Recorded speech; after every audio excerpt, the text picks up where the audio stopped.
At a university where I was professing English literature, one day I was having this conversation with one of my colleagues who happens to be my classmate as well. And I always knew that she is very concerned about the job, and now she has it, she is still complaining about it. So that one thing struck me, that why we as a generation is complaining all the time. And despite having everything at our disposal in terms of epistemology, opportunities, AI, technology, either we are complaining or we feel discontent or we are lost. And that is the one question which always bothers me, that why we are complaining all the time. It reminds me of when I was a child, my father used to tell me different stories, and we had this storytelling tradition at our homes where our nannies and daddies used to tell us stories. And those stories were not just for entertainment, but to give us the cultural value, the moral values, and about lesson where we can have this sense of being patient, that life would not always be good to you. You have to be very resilient to it. And there's this another thing that in Urdu they say that neki kar darya mein dal, which mean do good and move on. But why we are just complaining, comparing, and exaggerating? I feel that in this era of AI and social media, there is this statistics that around 5.64 billion people are using social media. So the problem is not using social media, but the way we use it, that is the actual problem. By indulging more into it, we have lost two things. One is that human connection, and second is social media has made us unable to do actions. Social media is supposed to entertain us, not to give us the moral lesson. That for that matter we have our peer groups, for that matter we have our friends, our teachers, our institution. So we need to navigate that what are we getting from social media and why we are indulging more into social media. And that is today's question, that despite having so much at our disposal, where are we lacking? Why we lack that essence of life? That is today's questions. And I have 2 to 3 stories which I would like to tell you that would be handy to comprehend today's phenomena. One day I was teaching this class of mine of some enthusiastic souls, and I was telling them about the evolution of Homo sapiens and the role of academia, literature, philosophy, and history. And I also told them my personal theory about being friends with writers and philosophers and learning from their stories. For example, Roman Emperor Marcus Aurelius has taught me about Stoicism, that to be happy, I do not need someone else's validation. Aristotle has taught me that my habits, life habits, would define or dictate my destiny. And it is dependent on the discipline. Life is not about mastering through hacks, it's about being through a process and learning that discipline. And one of my students asked me, sir, we are going to this debate on Twitter about alpha males and feminism and gender roles. What would you say about it? I told them that one interesting story about Alexander and Diogenes. Alexander was an emperor. When he conquered the world and they were celebrating, he invited every philosopher of his territory. Among them, there was his very favorite philosopher, Diogenes. But Diogenes did not show up.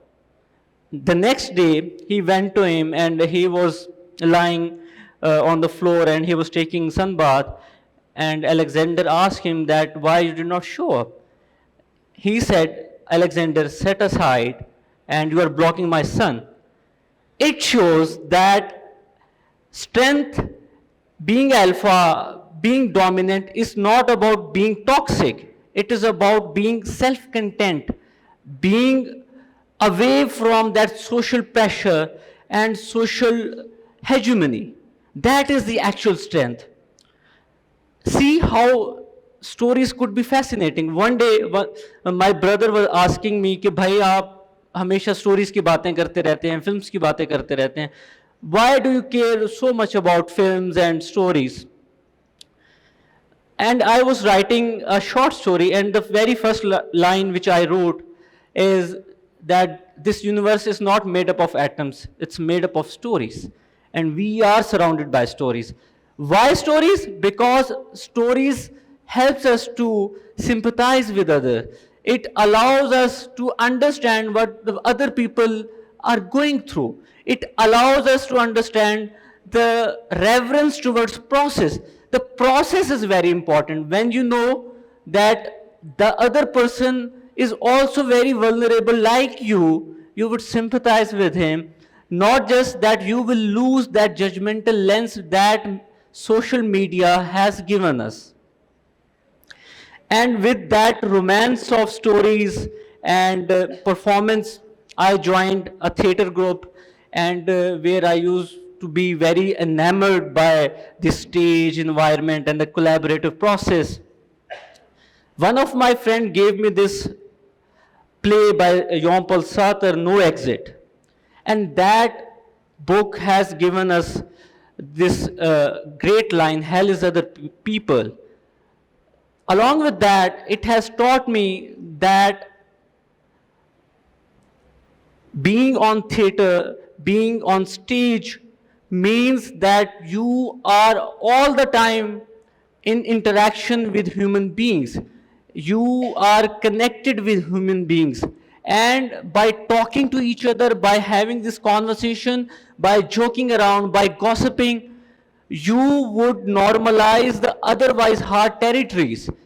Because due to social media, due to this sense of hyper individualism and hypersensitivity through being on Instagram reels, we have become very insecure.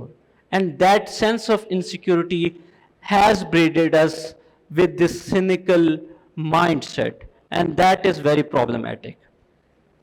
When I was in my university and I was having this bachelor's degree, I went to one of my professors of history and I asked her, Madam, why do not have philosophers and thinkers like Faiz Ahmad Faiz and Iqbal Ahmed and Bano Qudsiya? Is this the failure of education system, or this sense of insecurity or being impatient has creeped in due to AI and technological advancement? She very politely said to me that, Beta baat sune, your generation has prioritized different things. Now you are more concerned about followers and fashion, but we people were more concerned about human character. Now you guys are not privy to such conversation. We did not have that attitude. We were more inclined towards books and knowledge, but you guys are more inclined towards data and information. So you can see the difference. So then I asked her, what should we do now? She said, go and talk to people who have done something in their life. I asked, who?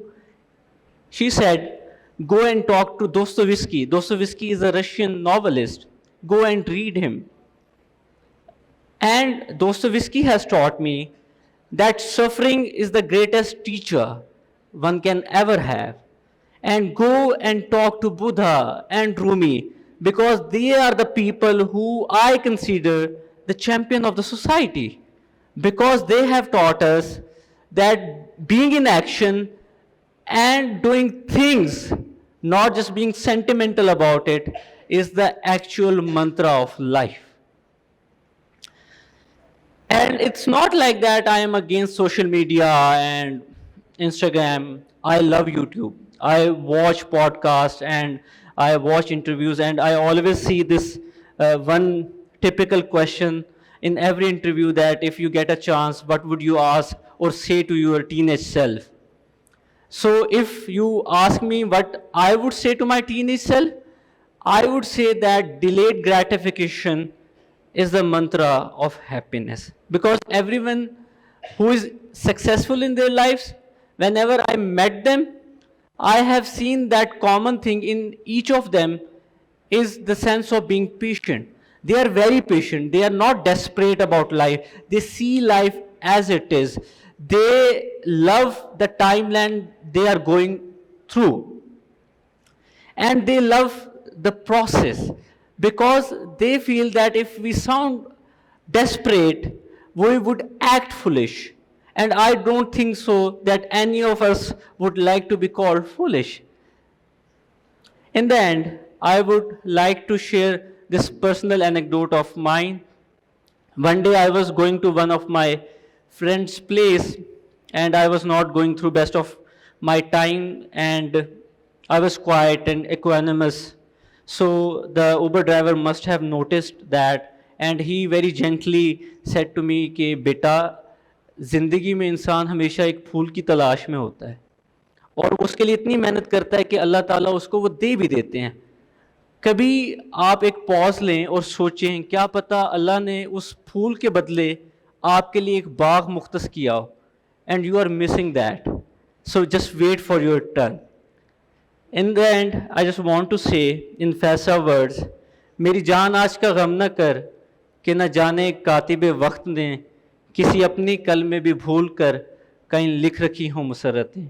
So just wait for the happiness of your fate. Thank you very much.